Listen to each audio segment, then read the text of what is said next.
Rob? Hello everyone and welcome to Rob's Rogues and the Batman universe, and we are looking at the DC Comics chess collection by Eaglemoss. This is figurine number 24, and he is a bishop, or excuse me, he is a rook, and it is Man-Bat. Man-Bat has always been one of the characters in the DC universe that I've always been really kind of intrigued by, but I haven't read a whole lot of stories or comics about Man-Bat. Of course, he is featured on the very first episode of the Batman animated series on Leather Wings. So that was kind of probably actually my first introduction into Batwing. I do have a children's book, or actually it was a cassette, or maybe even been a record, I think. It was actually one of those little like 45 type records that it was Robin meets Man-Bat. So I thought that was actually my first introduction to Man-Bat, and remember hearing the screech in that record was so ear-piercing. My mom was like, "Turn that down, what are you listening to?" I'm like, "Mom, it's Batman and Robin, leave me alone." So this is, I believe, the largest figurine in the chess collection, and rightfully so, being Man-Bat. A very, very large box. Like you can see, here is one of the other boxes here, so you can see he's quite a bit taller, and he almost goes clear to the top of the box. So I'll have to bring Batman up for a size comparison, but we will get the large Man-Bat out of package, and we'll get a better look at him. Stay tuned, guys. We will be right back. Alright, here is Man-Bat out of packaging, and he looks really, really good. Let me reach down here off camera, and I will pull up Batman so you can see. They are roughly the same height. Very, very close. Now, granted, Batman is up on a pedestal, so I think if this is about right, Batman appears to be about even with the base there. So I was going to do that, like the bases are the same. So Man-Bat's base is a little bit smaller than Batman's.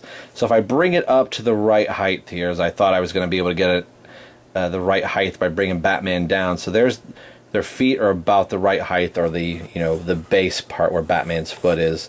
So you can see that Man-Bat is actually about head and shoulders taller than Batman, but as far as the pieces go, they're the same height. So I believe Batman and Man-Bat are the exact same height. I think Joker, as far as pieces go, I think the Joker might also be the same height, just on, excuse me, on the perch that Batman would happen to, or the Joker would be on. So we'll get a better look at Man-Bat here, and being just a bigger figurine overall, the detailing is done very, very nicely. I kind of wish they were all this size, because I think some of the detailing of the faces, with just a bigger canvas to work on, you can get a lot more detailing and get some more sculpting in. But the teeth are just wicked on this guy. I've heard that he was, a really nice piece, that just the sculpting alone is done very well. You kind of see the hair on his back, the fur rather. Although this like dew claw is kind of wrapped around a little, maybe not right, but very, very nice. And what I thought was really kind of cool is I was getting him out of box. There's some pieces broken on, and these are sculpted to be in there. Like he destroyed part of the top of the little castle that he's on. You guys see there was a piece here, and probably supposed to be a piece there, but he broke it off. So I thought that was a nice little touch that they decided to add that. And there's no Joker card on the bigger pieces, just on the pawns. And I like the little bit of blue that we can see, as the rest of him, as I try and speak, is more of the metallic gold, and it's nice, metallic bronze. but very, very nicely sculpted. He almost looks dead, like he's like, ah. So, sculpted very, very well. As far as sculpting goes, like Mr. Freeze and Man-Bat might be my two favorite so far out of the set. Very cool. And we'll get a quick glance through the book here, and I will try to remember to open up the first page and actually read. I love this artwork in here. Fantastic. I just love these little magazines that they give us with these. There's some fantastic artwork in here that they just pull from the whole history of all of these characters. It says, Man-Bat is one of the Dark Knight's most tragic foes. He was a talented doctor whose experiment led to his transformation into a half-man, half-bat creature whose wild nature makes him an unpredictable enemy, and is one of the collection's black rooks. So, very, very cool. And just kind of goes through Langstrom's transformation. Dr. Kurt Langstrom suffered from a debilitating disease, threatened to rob him of his hearing. So, he splices with some bat DNA, and voila, Man-Bat is born. And there's been some different incarnations, and in the New 52, it's the female Man-Bat, even though Langstrom is still a Man-Bat, but she took the serum herself, and is now, says she's free, and it feels like she's finally in her form. And of course, Talia has a whole set of Man-Bats.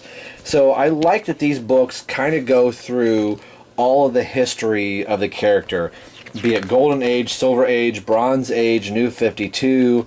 So I think they're done very, very well. So I think just for the getting the figurines alone, getting these books are nice. So you can kind of get a crash course in a character. And even something like Man-Bat, I'm not too overly knowledgeable about, but reading through some of these, I feel like I've got a really good hold on who and what the character is. And I don't point this out a lot of times, but it gives you, if you're unfamiliar with chess, it shows you and tells you how they move. So the rook can move in any number of squares in a straight line along a row and cannot move diagonally. This simply is the rook's strength. It covers large areas, leaving no space in which the opponent's piece moves in one square at a time can slip through. So in some pieces it can only move one. He can move in a straight line and capture another piece in one single move. And another one of my favorite villains is in issue 25, Black Mask. Do I have this one?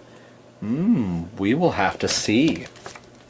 So, this has been the 24th piece in the DC Chess Collection, and it is Man-Bat, and a very, very nice sculpted piece.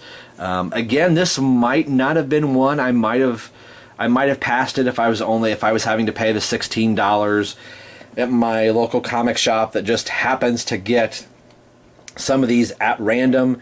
Maybe they get them, and for months at a time they didn't have any.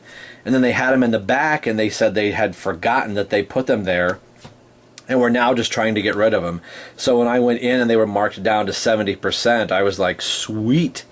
So he might have been one I might have just passed on, but now actually having him, I'm really glad that I was able to pick him up. And I do think it's, of course, if you're a Batman fan, you might want to pick him up, but just for the sculpting alone on him, I think he might be the best sculpted, just because the figurine is bigger overall and they had more canvas to work with. So, I hope you've liked this one. These are kind of a little bit shorter in reviews. They're being chess pieces, as they don't do a whole lot. So, as always, this is Rob for Rob's Rogues and the Batman Universe, signing off saying we will see you guys next time.